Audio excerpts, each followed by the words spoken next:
एक विनंती वजा सूचना करायची मान्यवरांना की आपलं जे म्हणणं आहे ते 1 ते 1.5 मिनिटात आपण मांडलं तर अधिकाधिक चर्चा करता येईल आपल्याला आणि अधिकाधिक मुद्द्यांकडे हात घालता येईल।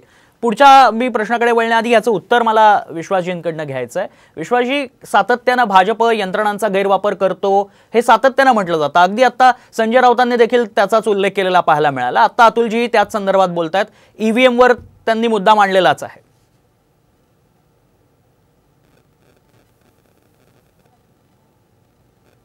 विश्वासजी देत का नाही आहेत?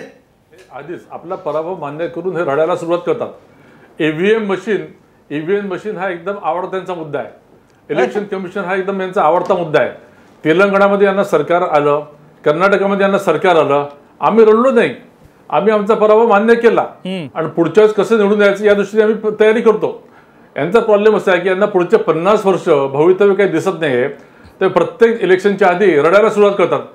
तुमचे मल्लिकार्जुन खरगे स्वतः म्हणतात की 295 जागा येणार आहे, मग आता ईव्हीएम मशीनला मॅनिप्युलेट करून येणार आहे। एक तर ईव्हीएम मशीनवर इलेक्शन कमिशन या मशीनवर तुम्ही विश्वास ठेवा किंवा विश्वास ठेवू नका, अशी दोघली भूमिका घेऊ नका। ठीक आहे, आपल्या सोबत चर्चेत विकास लवांडे देखील जोडले गेलेले आहेत, शरद पवार गटाचे ते प्रवक्ते आहेत।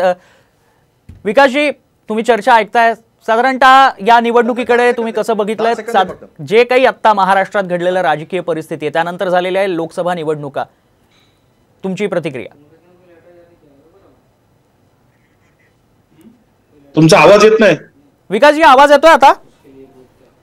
खूप लहान आवाज येतोय विकासजी, आवाज येतोय आता? हा, खूप थोडा आवाज येतोय, मोठा करा ना आवाज।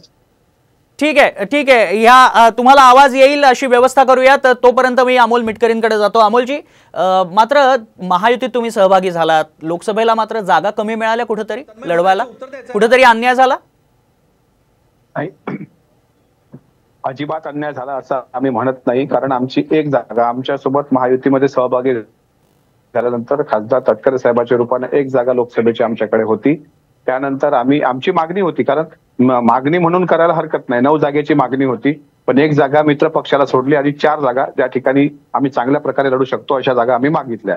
आता एकनाथराव शिंदे साहेबांच्या अगोदरच 13 खासदार त्यांच्याकडे होते, त्यामुळे त्यांनी तितक्या जागा मागणं तर संमत होतं।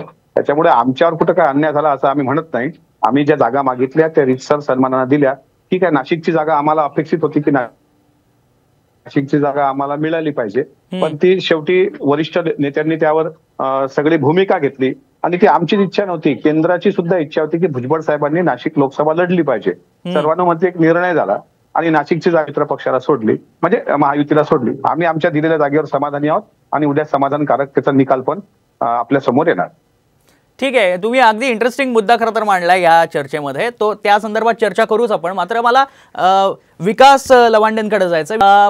हे जे सगळं झालेलं आहे महाराष्ट्रामध्ये गेल्या 5 वर्षातलं राजकारण तुम्ही बघताय आणि मुळात राष्ट्रवादीमध्ये जे 2 गट पडलेले आहेत, त्यानंतर होणारी ही लोकसभेची निवडणूक, त्यातही बारामतीमध्ये पवार विरुद्ध पवार असा रंगणारा सामना, कसं बघता तुम्ही याकडे? खरं तर महाराष्ट्रामध्ये अभूतपूर्व अशी परिस्थिती पहिल्यांदाच राजकारणामध्ये निर्माण झालेली आहे। मी जवळपास 32 वर्ष राजकारणामध्ये सक्रिय असलेला कार्यकर्ता आहे, पूर्णवेळ कार्यकर्ता आहे मी, सिजनेबल नाही किंवा कमर्शियल कार्यकर्ता नाही। मी पाहतोय आतापर्यंत जे राजकारणात घडामोडी घडल्या, अनेक पक्षांतर झाली, परंतु ज्या पद्धतीने विकासजी कमर्शियल कार्यकर्ता म्हणजे तुम्हाला नेमकं काय म्हणायचं? या पक्षावर दोरडे, जर भारतीय जनता पार्टी स्वतःला एक वैश्विक पक्ष समजतो तर त्यांना दुसऱ्यांचे पक्ष दरोडा टाकून फोडण्याची गरज का पडली? निवडणूक आयोगाच्या किंवा विधानसभेच्या अध्यक्षाच्या माध्यमातून तिथे घटना पायदळी तोडून हे पक्ष त्यांच्या ताब्यात देणे हे महाराष्ट्रातल्या जनतेला आवडलेलं नाही।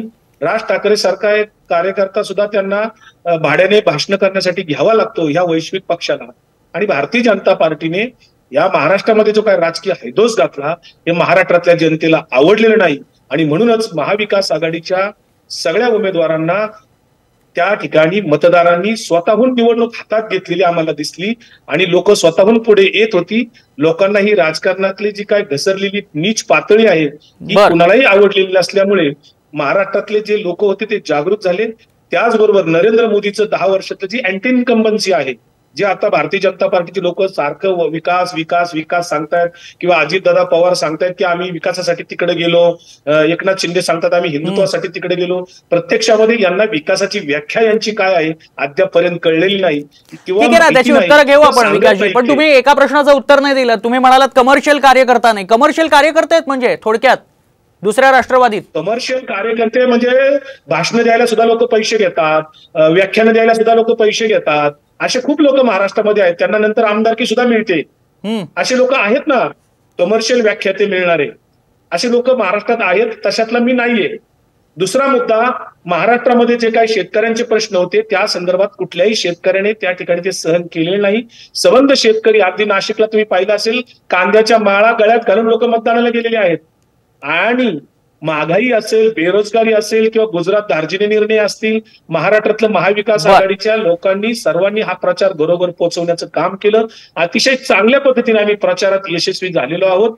आणि जे एक्झिट पोल दाखवतात ते एक्झिट पोल मात्र कुठल्या पद्धतीने सर्वे करून दाखवले गेलेत याचं काय आम्हाला पुढे उलगडत नाहीये. हा संशोधनाचा भाग असू शकतो, परंतु उद्या जी मतमोजणी होणार आहे ती निश्चितपणे महाराष्ट्रामध्ये महाविकास आघाडीला लोकांनी स्वीकारलेला आहे. 30 पेक्षा जास्ती जागा महाराष्ट्रात महाविकास आघाडीला मिळू शकतात अशी परिस्थिती आहे. आणि याचे परिणाम विधानसभेला दिसणार आहेत, कारण महाविकास आघाडीने विधानसभेच्या निवडणुकीची रणनीती याच्यात ठेवलेली आहेच आहे.